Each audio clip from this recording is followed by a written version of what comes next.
pas mal d'offres de mon partenaire maillot. Alors évidemment, la livraison est gratuite à partir de 79 euros. Avec mon code promo que je mets en description, moins 15% de réduction. Donc c'est parfait. Et en plus de cela, vous pourrez avoir, si vous achetez pas mal de maillots, comme vous pouvez le voir à l'image, des maillots gratuits choisis par vous-même. Donc ça serait quand même à ne pas manquer. Moi je vous conseille de les prendre, d'utiliser mon code promo, sachant que moi j'ai déjà pas mal de maillots, ça fait longtemps que c'est mes partenaires, j'ai jamais eu de problème, j'ai jamais eu de supporters du Barça qui ont acheté des maillots qui ont eu des problèmes, donc je vous conseille de les prendre, c'est pas cher, vous avez des maillots gratuits, et au pire si vous avez des questions, moi je suis sur Instagram en message privé. Enfin bref, on commence la vidéo. Salut à tous les amis, alors nouvelle vidéo, on va évoquer les résultats de l'audit assez rapidement, on va parler de certains chiffres qui sont sortis. Vu que l'audit va sortir complètement ce mercredi, pour l'instant on a quand même quelques données, on va en parler. Et demain il y aura vraiment une grosse vidéo pour revenir sur cet audit financier qui est capital pour le futur du Barça, pour comprendre ce qu'on va faire sur les mercatos, etc. Donc la vidéo, on va encore un peu plus parler de choses extra sportives, mais c'est quand même relié, rassurez-vous. Donc on va quand même commencer. Comme vous le savez, l'audit financier, eh bien, il avait été effectué par la direction de Joan Laporta au début du mois d'avril jusqu'au mois de juillet. Et c'est à la fin du mois de juillet, lorsque cet audit a été terminé, qu'on connaissait un peu plus la réelle situation du Barça financièrement, économiquement, la masse salariale, les contrats surpayés, des contrats assez bizarres de la direction Bartomeu, etc. Rappelez-vous, Joan Laporta avait d'ailleurs fait une conférence de presse où il évoquait le montant de la dette et plein d'autres choses. Donc dans cet audit, il y aura beaucoup plus de choses concrètes encore et certaines données sont déjà sorties. Donc on va commencer assez rapidement par rappeler quand même la situation du Barça. Comme vous le savez, Joan Laporta avait rappelé que lors de la fin de la saison 2020-2021, le Barça a terminé cette saison avec 481 millions de pertes, un record mondial. Il faut rappeler que ces 481 millions, ils ont été gonflés par la direction de Joan Laporta afin que les saisons d'après soient positives, pour que on met en gros tout ce qui est perte dans une même saison pour être tranquille pour la suite et qu'on n'ait pas à les mettre au fur et à mesure. Et c'est important pour le plafond salarial, puisque normalement le plafond salarial sera élevé la saison prochaine et te permettra quand même d'avoir une plus grosse marge de faire des choses sur le marché des transferts. Et si tu avais encore eu des pertes pendant des longues années, eh bien tu n'aurais pas eu cette marge. Donc c'est important de le rappeler. Normalement, les pertes auraient pu être de 250 millions d'euros lors de la saison 2020-2021, mais on l'a gonflé, on a rajouté des litiges juridiques potentiellement perdus. On ne sait pas encore, mais s'ils sont perdus, eh bien, on les aura déjà mis dans les comptes. S'ils sont gagnés, ça sera du positif pour les prochaines années. On a également baissé les amortissements de pas mal de joueurs pour qu'ensuite, si on les vend, eh bien, au minimum, on aura fait des bénéfices. Donc pas mal de choses intéressantes. Donc comme je vous l'ai rappelé, 481 millions de pertes en 2020-2021. Le budget de la saison prochaine est déjà sorti. On sait que le Barça attend 765 millions d'euros. Et parmi ces 765 millions d'euros, tu as 378 millions d'euros qui partiront en masse salariale des joueurs de l'équipe première, ainsi que pour le coach du FC Barcelone et son staff. Donc c'est quand même un nombre important, mais il faut le rappeler, il y a encore 2 saisons, c'était 490. Donc on est passé de 490 à 378, sachant que Messi est parti, Griezmann est parti, mais le plus grave à mon avis, c'est que sous la direction Bartomeu, en fait, les salaires d'une saison à l'autre montaient de quasiment 50 millions d'euros pour tout l'effectif. C'est-à-dire que si l'effectif, on les payait 200 millions, et bien d'une saison à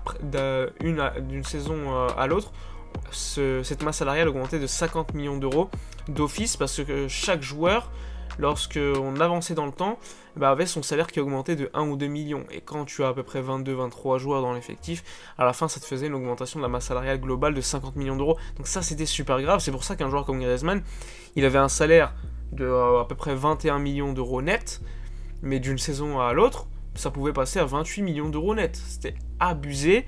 C'est pour cela que le départ de Griezmann, économiquement, était quand même un cadeau pour le Barça. Donc, 378 millions d'euros de masse salariale pour le FC Barcelone lors de cette saison 2021-2022 qui serait attendue. Il faut le rappeler, c'est super important. Les dettes, concernant les dettes pour les clubs, c'est-à-dire que un club, lorsqu'on lui achète un joueur, on paye le transfert en plusieurs fois. Ça, c'est important, c'est normal, c'est dans tous les clubs du monde.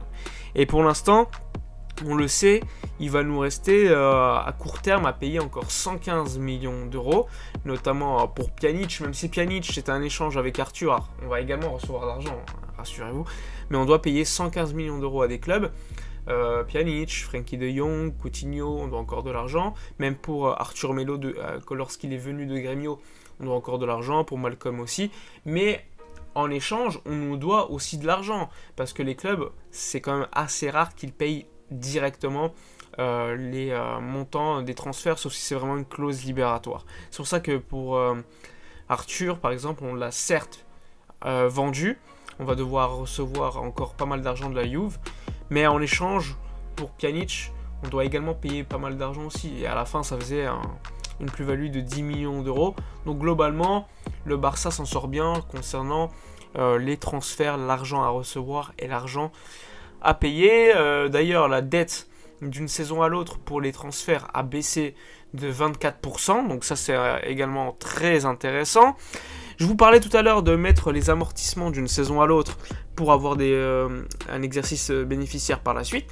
Il faut le rappeler, des joueurs comme Trincao et Griezmann, eh bien il leur restait quand même pas mal d'argent à amortir. Je vais vous rappeler comment fonctionne l'amortissement. Par exemple, j'achète un joueur 100 millions d'euros, un contrat de 5 ans, et bien chaque année dans les comptes, j'amortis 20 millions d'euros puisque le contrat c'est 5 ans, je l'ai acheté 100 millions, 100 divisé par 5, ça fait 20 millions d'euros chaque année. Si Griezmann par exemple, on l'avait acheté 100 millions d'euros, eh bien vu qu'il est parti au bout de la 3e saison, même si c'est qu'un prêt je le rappelle, s'il est parti au bout de la 3e saison, on aura déjà amorti 40 millions d'euros des 2 premières saisons. Donc il nous resterait, 60 millions d'euros à amortir. Et donc la direction du Barça a décidé de mettre, 50 millions d'euros en moins à amortir. Donc ça fait moins 50 dans les comptes du Barça pour la saison 2020-2021. Comme ça, il te reste que 10 millions à amortir. Et comme l'année prochaine, tu reçois 40 millions d'euros, eh bien l'année prochaine, tu auras plus 30. Parce que il te restait 10 millions d'euros à amortir et tu vas en recevoir 40. Donc ça te ferait plus 30 pour l'année prochaine. Donc ça, c'est le typique exemple de ce qu'a fait le Barça pour les comptes du FC Barcelone. C'est pour ça que je vous disais que les comptes en perte de l'année 2020-2021 ont été gonflés et que ceux de cette année, eh bien, ils seront bénéficiaires. Mais ce sera également grâce au fait qu'on ait gonflé les pertes de l'année d'avant. Donc ça, il faut le dire, ça a été également fait pour Coutinho et pour d'autres joueurs comme Pjanic, etc. etc. L'objectif étant d'avoir souvent des plus-values comptables lors des départs de certains joueurs. Surtout que la masse salariale a quand même pas mal baissé. Il ne faut pas oublier que Sergi Roberto, pour l'instant, sa prolongation de contrat est arrêtée. Donc s'il part libre, tu vas encore une fois économiser un gros salaire. À voir Piqué s'il prend sa retraite en fin de saison. À voir si Dembélé va prolonger, mais à la fin, tu vas quand même économiser pas mal d'argent, avoir Umtiti, avoir Coutinho. Donc il y a moyen encore de libérer de la masse salariale et ça c'est super important pour le Barça. Ensuite, d'autres chiffres qui sont sortis. Donc je vous disais, les amortissements, normalement, eh bien, lors de la saison 2021-2022, on aurait dû amortir 170 millions d'euros, ce qui est énorme, vraiment énorme. Sauf que comme je vous l'ai dit, avec la technique d'avoir mis tout dans les comptes de l'année dernière pour gonfler les pertes d'une certaine manière, on n'aura qu'à amortir 80 millions d'euros. Donc on passe quasiment de moins 50% à amortir en moins. Et ça c'est super important pour le plafond salarial puisque ça prend en compte également les amortissements. Et c'est super intéressant. Le Barça, dans son budget, a mis en détail à peu près ce qu'ils attendaient de recevoir. Par exemple, Pour les abonnés, les socios, ils attendent 48 millions d'euros. Pour la télévision, donc tous les droits TV de la Liga, la Ligue des Champions, etc., ils attendent 270 millions d'euros. Pour les sponsors, 323 millions d'euros.